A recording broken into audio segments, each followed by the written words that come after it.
ലോകപ്രസിദ്ധമായ പിറവം പള്ളിയിലെ വിശുദ്ധരായ അധ്യക്ഷന്മാർക്കും പുരോഹിതന്മാർക്കും എന്റെ വന്ദനം. ന്യൂസ് ചാനലുകളിൽ കണ്ട നയനമനോഹരമായ കാഴ്ചകളിലൂടെയാണ് എനിക്ക് നിങ്ങളെ പരിചയം. ഞാൻ നിങ്ങളുടെ ഇടവകക്കാരനല്ല, പുരോഹിതനല്ല, വിശ്വാസിയല്ല, ക്രിസ്ത്യാനിയുമല്ല. പണ്ട് കർത്താവായ യേശു ക്രിസ്തു തേടി വന്ന ചുങ്കക്കാരുടെയും പാപികളുടെയും വേശ്യകളുടെയും ഒക്കെ പ്രതിനിധിയായ ഒരുവൻ. ഈ വരുന്ന ക്രിസ്തുമസിനും നിങ്ങൾ പാതിരാ കുർബാന നടത്തും. ഉണ്ണീശോയുടെ കളിമൺ പ്രതിമയെടുത്ത് ചുംബിക്കും. അതിനുശേഷം എതിർ സഭാവിഭാഗക്കാരനെ അതേ നാവുകൊണ്ട് തെറിവിളിക്കും. ഏറ്റവും ഒടുവിലായി മനോഹരമായ വിശുദ്ധിയുടെയും സമാധാനത്തിന്റെയും ക്രിസ്തുമസ് സന്ദേശവും നൽകും. അതിനു മുൻപ് ഞങ്ങളുടെ ഒരു സന്ദേശം നിങ്ങൾക്ക് നൽകാമെന്ന് കരുതി. എന്നെപ്പോലെയുള്ള സാധാരണക്കാർക്ക് ക്രിസ്തുമസിന്റെ സന്ദേശമായി നിങ്ങൾ നൽകിയിരിക്കുന്ന സിംബൽ എന്താണ് എന്ന് ഞാൻ ആദ്യം പറയാം. ചിക്കനും ബീഫും കണക്കില്ലാതെ കഴിച്ച് പാക്കറ്റ് കണക്കിന് കൊണ്ടുവരുന്ന ബോട്ടിൽ അടിച്ച് വീലായി കിടക്കുന്ന അച്ചായന്മാരും അതിൽ അവിടെയും ഇവിടെയുമൊക്കെയായി പങ്കുചേരുന്ന വളരെ സോഷ്യബിളായിട്ടുള്ള അച്ഛന്മാരും ചേരുന്ന ഒരു ചിത്രമാണ് ക്രിസ്തുമസിന്റെ ഒന്നാമത്തെ സിംബൽ. രണ്ടാമത്തേത് പള്ളിഗോപുരത്തിന്റെ മുകളിൽ നിന്ന് എടുത്തു ചാടി ആത്മഹത്യയ്ക്കൊരുങ്ങുന്ന വിശ്വാസ വീരന്മാരുടെ ചിത്രം. ക്രിസ്തുവിന് അങ്ങനെ പലതും പറയാം, പക്ഷെ പള്ളി ഞങ്ങൾ വിട്ടുകൊടുക്കില്ല എന്ന് പറയുന്ന നാണം കെട്ട പുരോഹിതന്മാരും ഒട്ടും പുറകിലല്ല. പാരമ്പര്യ സഭകളിൽ നിന്ന് ഒട്ടും പുറകിലേക്ക് പോകാൻ താല്പര്യമില്ലാത്ത പാരമ്പര്യേതര സഭകളുമുണ്ട് എന്നത് ഞാൻ മറക്കുന്നില്ല. ദശാംശവും വെള്ളക്കവറിലാക്കിയ കൈമടക്കം കിട്ടാൻ എന്ത് വിവരമില്ലായ്മയും വിളമ്പുന്ന, ഫ്ലൈറ്റിൽ നിന്ന് ഫ്ലൈറ്റിലേക്ക് കയറി ശുശ്രൂഷ എന്ന പേരിൽ വിദേശ രാജ്യങ്ങളിൽ പോയി പിച്ചയെടുക്കുന്ന പ്രസംഗ തൊഴിലാളികൾ സൃഷ്ടിച്ച ഇമേജ് മറ്റൊന്ന്. നിങ്ങളുണ്ടാക്കിയ സഭയുടെ, നിങ്ങളുണ്ടാക്കിയ ക്രിസ്തുമതമെന്ന മതത്തിന്റെ സ്ഥാപകൻ എന്ന പേരിൽ നിരന്തരം അവഹേളിക്കുന്ന ക്രിസ്തുവാരെന്ന് നിങ്ങൾക്കറിയുമോ? യേശു ക്രിസ്തു ക്രിസ്ത്യാനിയാണെന്ന് പറഞ്ഞ കൂട്ടരാണ് നിങ്ങൾ. വിശ്വാസികളുടെ പണം കൊണ്ട് തടിച്ചു കൊഴുക്കുന്ന നിങ്ങൾക്കല്ലാതെ മതം കൊണ്ട് മറ്റാർക്കാണ് പ്രയോജനമുള്ളത്? കാരണം മറുവിഭാഗമായിട്ട് തട്ടിച്ചു നോക്കിയപ്പോൾ ഞങ്ങൾ പുറകിൽ നിൽക്കുന്നത് ഒരു കാര്യത്തില്ല, സമ്പത്തിന്റെ കാര്യത്തിൽ. അവരുടെ അത്രയും പണം ഞങ്ങൾക്കില്ല. അതുകൊണ്ട് ഈ കോടതി കേസ് നടത്താനൊക്കെ ഞങ്ങൾ സ്ട്രഗിൾ ചെയ്യുന്നുണ്ട്. കാരണം ഇത് സാധാരണ വിശ്വാസിക്ക് പ്രശ്നമല്ല. ഇത് പാത്രിയർക്കീസ് ഭാഗത്തെ വൈദിക സംഘത്തിന്റെ മാത്രം പ്രശ്നമാണ്. അവർക്ക് തൊഴിലില്ലാതെയാവും. ഇത്തവണ ക്രിസ്തുമസ് സന്ദേശം തയ്യാറാക്കുമ്പോൾ നിങ്ങൾ ഓർമ്മിക്കുക, പിറവം പള്ളിയുടെ സ്വർണ്ണഗോപുരത്തിന് താഴെ തിളങ്ങി ശോഭിക്കുന്ന അൾത്താരയിലല്ല ക്രിസ്തു പിറന്നത്. കാലികളുടെ മുരളലുകൾ കേൾക്കുന്ന വൃത്തിഹീനമായ ഒരു തൊഴുത്തിലാണ്. അവനെ ആദ്യം കാണാൻ വന്നത് നിങ്ങളുടെ അതേ രൂപഗുണവും സ്വഭാവവുമുള്ള യഹൂദ പുരോഹിതന്മാരല്ല. ഞാനും എന്റെ സുഹൃത്തുക്കളും പ്രതിനിധാനം ചെയ്യുന്ന പാവപ്പെട്ടവരും പാപികളുമായ ആട്ടിടയന്മാരാണ്. പിറന്നു വീണ ഉണ്ണീശോയെ പൊതിഞ്ഞത് നിങ്ങൾ കൊടുത്ത പട്ടുതുണിയിലല്ല, ഏറ്റവും വില കുറഞ്ഞ ശീലകളിലാണ്. നിങ്ങൾ പിടിച്ച കുടയും നിങ്ങളുടെ വാദ്യഘോഷവും അവൻ അകമ്പടിയായി ഉണ്ടായിരുന്നില്ല. അവന്റെ പിറവിയിൽ തുറന്നത് സ്വർഗവും അവനു വേണ്ടി ഗാനങ്ങൾ ആലപിച്ചത് മാലാഖമാരുമാണ്.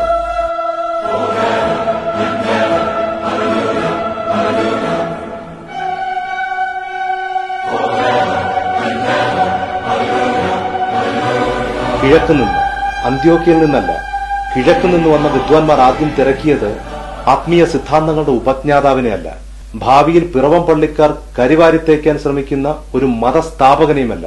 അവർ തിരക്കിയത് ഒരു രാജാവിനെയാണ്. അതെ, ക്രിസ്തുമസ് നിങ്ങളോട് സംസാരിക്കുന്നത് രാഷ്ട്രീയമാണ്. അവൻ വന്നത് ഒരു രാജ്യം സ്ഥാപിക്കാൻ. അവന്റെ ജനന വാർത്ത കേട്ട് ഞെട്ടിയത് നിങ്ങളുടെ എതിർ സഭാവിഭാഗക്കാരനായ യാക്കോബക്കാരനോ ഓർത്തഡോക്സുകാരനോ അല്ല. അന്തഃപുരത്തിന്റെ സുഖാലസ്യത്തിൽ ഒരു രാജ്യത്തിന്റെ ഭരണം മുഴുവൻ കയ്യിലുള്ള ഹെരോദ രാജാവ് എന്ന രാജാവാണ്. ക്രിസ്തു പിറന്നത് ഒരു രാജ്യം സ്ഥാപിക്കാനാണ്. അവിടുന്ന് അതിനെ ദൈവരാജ്യം എന്ന് വിളിച്ചു. അടക്കാൻ കൊണ്ടുവന്ന ശവശരീരം തട്ടിത്തെറിപ്പിച്ച് കൊലവിളി നടത്തിയ നിങ്ങൾ ഓർക്കുക, നിങ്ങളുടെ മരണശേഷം കുടുംബാംഗങ്ങളുടെ പ്രാർത്ഥനയിൽ കുറേശ്ശെയായി സ്വർഗരാജ്യത്തിലേക്ക് പറക്കാൻ വേണ്ടി ചിറക് കെട്ടിയിരിക്കുകയാണെങ്കിൽ അങ്ങോട്ട് നിങ്ങളെ പറത്താനല്ല ക്രിസ്തു വന്നത്. ആ സ്വർഗം ഇവിടെ ഭൂമിയിൽ സ്ഥാപിക്കാൻ വേണ്ടിയാണ്. അവന്റെ പ്രസംഗം മതപരിവർത്തനത്തിന്റെ 101 വഴികളോ സഭാതർക്കം തീർക്കാനുള്ള 7 പോംവഴികളോ അല്ലായിരുന്നു. നിങ്ങളുടെ ഹൃദയങ്ങൾക്ക് രൂപാന്തരം ഉണ്ടാകട്ടെ, സ്വർഗരാജ്യം സമീപിച്ചിരിക്കുന്നു.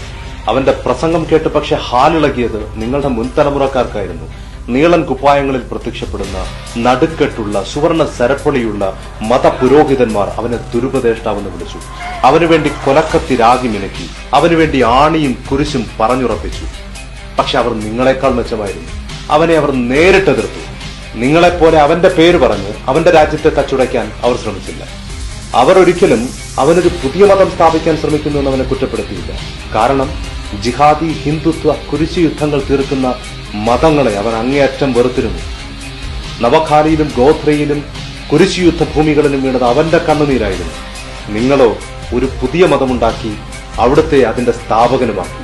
ക്രിസ്തു പുറത്തിറങ്ങിയാൽ ചാട്ടവാറുകൊണ്ട് നിങ്ങളെ അടിച്ചാദ്യം പുറത്താക്കുമെന്ന് ഉറപ്പുള്ളതുകൊണ്ട് അവനെ ക്രൂശീകരിച്ച പ്രതിമകൾ മാത്രമുണ്ടാക്കി ചില്ലുകൂട്ടിൽ തന്നെ സൂക്ഷിച്ചു. സ്വന്തം താൽപര്യങ്ങൾ സംരക്ഷിക്കാൻ വേണ്ടി സീസറിന്റെ ഭരണപ്രതിനിധിയായ പീലാത്തോസിന്റെ കൈയും കാലും ബന്ധിക്കപ്പെട്ടവനായി, ചുമത്താൻ കുറ്റങ്ങളൊന്നുമില്ലാത്തവനായി ക്രിസ്തുവിനെ ഏൽപ്പിച്ച അന്നത്തെ പുരോഹിതന്മാരും രാഷ്ട്രീയക്കാരുടെ ചെരുപ്പ് നക്കിയും കാല് പിടിച്ചും തങ്ങൾക്കനുകൂലമായ സ്ഥിതിഗതികൾ സൃഷ്ടിച്ച് ക്രിസ്തുവിന്റെ പേര് ഇല്ലാതാക്കാൻ ശ്രമിക്കുന്ന നിങ്ങളും തമ്മിൽ എന്തു വ്യത്യാസം? പക്ഷെ നിങ്ങൾക്കറിയുമോ, സീസറും പീലാത്തോസും മതപുരോഹിതന്മാരും ഭയന്നത് ഒരു പുതിയ മതത്തിന്റെ ആവിർഭാവമല്ല. ആയിരക്കണക്കിന് മതങ്ങളുള്ള റോമൻ സാമ്രാജ്യത്തെ സംബന്ധിച്ചിടത്തോളം പുതിയൊരു മതം ഒരു ഭീഷണിയേ അല്ല. അവർ ഭയന്നതൊരു കാഴ്ചയാണ്. നിങ്ങൾ നിരന്തരമായി പറഞ്ഞു പറ്റിച്ച് ചൂഷണം ചെയ്യുന്ന സാധാരണക്കാരുടെ ഒരു സംഘം സാധാരണക്കാരനായ ഒരുവന്റെ പിന്നാലെ പോകുന്ന അസാധാരണമായ ഒരു കാഴ്ച. തച്ചന്റെ മകൻ, അശ്വങ്ങളില്ലാത്ത, സൈനികരില്ലാത്ത, രാജകിങ്കരന്മാരില്ലാത്ത, പ്രഭുക്കന്മാരുടെ കൂട്ടായ്മയില്ലാത്ത ഒരു സാധാരണക്കാരൻ, അവന്റെ പിന്നാലെ 10,000-കണക്കിന് ആളുകൾ നടന്നു. രാഷ്ട്രീയ ജാഥകൾക്ക് പണം കൊടുത്ത് ആളെ കൂട്ടുന്നത് പോലെയല്ല. നികുതി പിടിച്ചു പറിക്കുന്ന ഗുണ്ടകളും വേശ്യകളും പട്ടാള തലവന്മാരും മാനസാന്തരം വന്ന പുരോഹിതന്മാരും ഉൾപ്പെടുന്ന സമൂഹത്തിന്റെ എല്ലാ പരിച്ഛേദത്തിനും പെട്ട ആയിരക്കണക്കിന് ആളുകൾ, സ്ത്രീകളും പുരുഷന്മാരും കുട്ടികളും വൃദ്ധന്മാരും അടങ്ങുന്ന ഒരു വൻ സംഘം. വീടുകളിൽ പോലും പോകാതെ 2-3 ദിവസങ്ങൾ അവർ അവന്റെ പിന്നാലെ നടന്നു. അവിടുന്ന് മലമുകളിൽ കയറിയപ്പോൾ അവർ താഴെ കാത്തുനിന്നു. അവിടുന്ന് വഞ്ചി കയറി അക്കരയ്ക്ക് പോയപ്പോൾ അവർ കൂട്ടമായി അവിടുത്തെ പിന്തുടർന്നു. നിങ്ങളുടെ പാത്രിയർക്കീസുമാരും മെത്രാപ്പൊലിത്തമാരും സിംഹാസനത്തിൽ വാണരുളുന്നത് പോലെ പോപ്പുലർ ആയിരുന്നില്ല അവർ. പക്ഷെ അവർ ഇമ്പാക്ട്ഫുൾ ആയിരുന്നു. ശരീരം മുഴുവൻ അടിച്ച് തകർക്കപ്പെട്ടു നിരായുധനായി, കൈകാലുകൾ ബന്ധിക്കപ്പെട്ടവനായി നിൽക്കുന്ന സാധാരണക്കാരനായ ക്രിസ്തുവിനോട് ക്യാപിറ്റൽ പണിഷ്മെന്റ് കൊടുക്കാൻ കഴിവുള്ള ശേഷിയുള്ള പീലാത്തോസ് ചോദിക്കുന്ന ചോദ്യം, നീ പിറവം പള്ളിയുടെ അധ്യക്ഷനാണോ എന്നായിരുന്നില്ല. അവിടെ ഏത് സഭാവിഭാഗം ആരാധന നടത്തണമെന്നായിരുന്നില്ല. അവിടുത്തെ ചോദ്യം, നീ രാജാവാണോ എന്നായിരുന്നു. കാലിൽ വീണ് ഞാൻ ഒരു മതം സ്ഥാപിക്കാൻ വന്നതാണ്, എന്നെ രക്ഷിക്കണമെന്ന് കേണപേക്ഷിക്കാൻ പോകുന്ന ക്രിസ്തുവിനെ പ്രതീക്ഷിച്ച പീലാത്തോസിന് തെറ്റി. സാക്ഷാൽ പീലാത്തോസ് മുട്ടുകുത്തി നമസ്കരിക്കുന്ന സീസറിനെ സൃഷ്ടിച്ച തമ്പുരാൻ അവന് കൊടുത്ത മറുപടി, അതെ, ഞാൻ രാജാവാകുന്നു എന്നായിരുന്നു.